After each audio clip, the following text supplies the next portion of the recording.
दिन गुजरते गए और बबली के जुम्मे बढ़ते गए। एक रात गुड़िया को बहुत तेज बुखार था। घर में सिर्फ बबली और बच्चियां ही थी।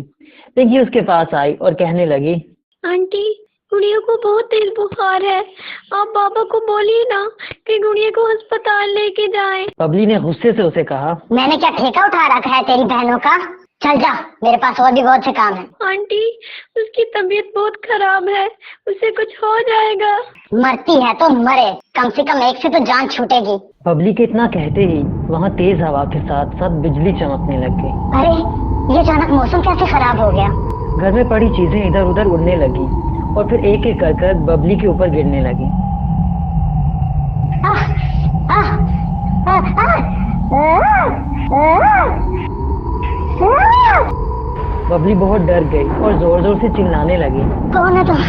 क्यों मुझे तंग कर रही? कौन है तुम? फिर वो उड़ते उड़ते घर से बाहर चली गई। कौन है तुम? क्यों मुझे तंग कर रही? कौन है तुम? तभी वहाँ एक रोशनी नमूदार। तुम नहीं हो ना? पर तुम तो मर गई थी।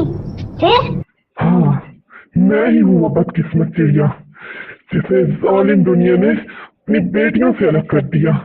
मैं मर तो चुकी हूँ, लेकिन मेरा साया आज भी मेरे बच्चों के साथ साथ है। तूने क्या सोचा इनका कोई नहीं है तो इनके साथ चाहे जैसा सलूक करे, मारे पीटे, इन पर जुल्म करे, तो क्या अगर किसी ने भी मेरी बच्चियों की तरफ आंख उठाकर भी देखा तो मैं उसे जिंदा नहीं छोड़ूंगी।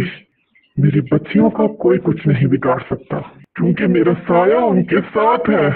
बबली को देखी वहाँ से भागने लगी। अचानक एक गाड़ी उसके सामने आई और वो उसे टकराकर मर गई। उसे दूसरी तरफ स्वीटी तोती और बंटी कबूतर जब घर पहुंचे तो वहाँ बबली को ना पाकर बहुत परेशान हो गए। तभी अचानक वो रोशनी वहाँ भी नमूदार हुई। रोशनी के गायब होते ही टूनी की रूह वहाँ नमूदार हुई। उसे देखकर स्वीटी तोती बहुत हैरान हो गई। वो घबरा कर बोली, टूनी, हाँ, तू तो मर गई थी ना? नहीं नहीं, ये नहीं हो सकता। तू वापस कैसे आ गई? हाँ स्वीटी, ये मैं हूँ। जिस तरह तूने मुझे मारा था उस तरह आज मरने की बारी तेरी है। तेरे गुनाहों का घड़ा भर चुका है। आज मैं तुझे अपने हाथों से मारूंगी। ये सुनकर स्वीटी तोती थर थर कांपने लगी। ये तुम क्या कह रही हो टूनी? तुम क्यों माँ को मारना चाहती हो?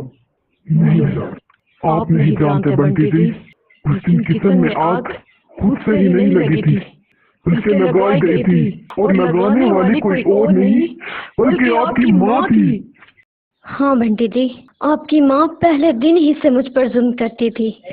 इन्होंने मुझ पर बहुत जुल्मों के पहाड़ ढहाए, पर मैं चुप रही, सिर्फ और सिर्फ आपके लिए। कि मेरी बच्चियों को नापसंद करती, हर वक्त मुझे ताने दिया करती।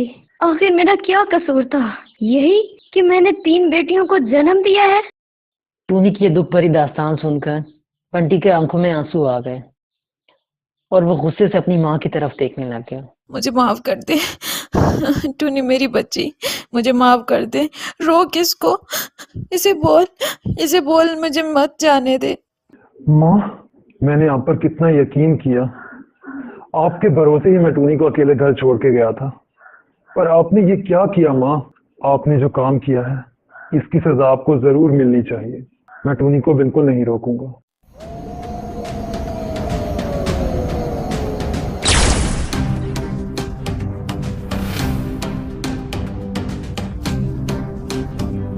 फिर टूनी चिड़िया ने आखिरी बार अपनी बच्चियों से प्यार किया और हमेशा हमेशा के लिए वहां से गायब हो गई।